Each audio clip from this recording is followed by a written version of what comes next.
Hi everyone, welcome back. I'm here with Kate Wood and we're discussing DE&I in terms of the concept broadly, but I also want to spend a little bit of time and learn more about your role in HSBC and kind of the way that your organization frames it for all of our learners out there. So how does HSBC frame DEI in terms of the way that you implement these policies? So at HSBC, focusing on diversity and inclusion helps us to energize for growth.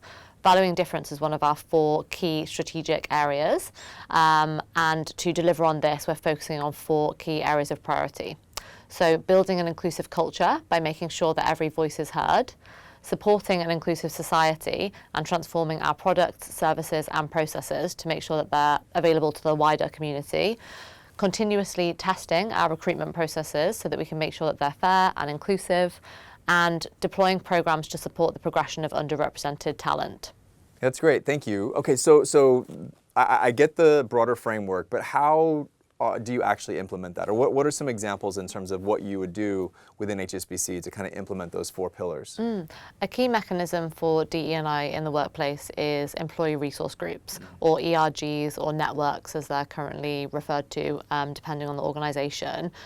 These are groups that are run by employees through part of the business that can be related to different pillars such as pride, balance for gender, male allies, ability, neurodiversity. At HSBC, we have 8 core employee resource groups that are run for each country. And the first employee resource group at HSBC was started in 1975. Okay. So they've been around for a while.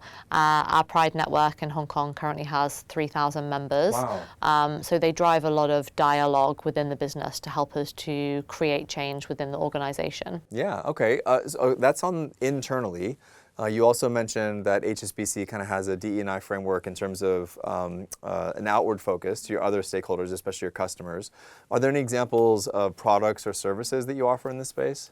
Yeah, we find that we're better when we reflect the communities that we serve. So we deliver community banking products to make sure that everybody can bank in the way that's best for them. Some examples of these are our dementia-friendly banking products. Okay. So we have special HSBC products that have bigger text to enable age-friendly banking. We also offer special banking for refugees and people without a fixed abode, and ethnic minority services as well. So many people in our branches are trained in ethnic minority languages to help everybody to bank in the way that they prefer. We've also recently rolled out banking for people with disabilities and banking for people that are suffering with poor mental health or financial struggles. I'm just curious how that one, like from a mental health perspective, like how does banking for someone with mental health challenges work? I'm just curious. Yeah, absolutely. It could be making sure that they have the same person throughout their banking journey. Okay. We have mental health first aiders across the business. And then also just making sure that they're looking after their financial health, making sure that they have additional support to help them to boost the other areas of their well-being as well. Getting down to from a business perspective, again, just not to always bring it back to the business context, but I know a lot of our learners out there, they're thinking, okay, again, how does this apply to the bottom line? That sounds very complicated, right? It certainly is not a like A to B kind of, revenue generation kind of line.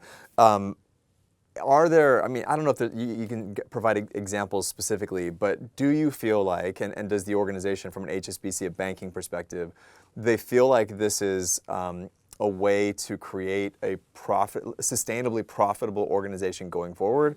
Or do you feel like at some point it becomes too cumbersome? For the learners out there who may be skeptical, how do we sell this to them? Yeah, I think it's very simple. Creating better products for people with disabilities or for ethnic minorities, creating those inclusive products doesn't just make banking better for them, it makes banking better for everybody.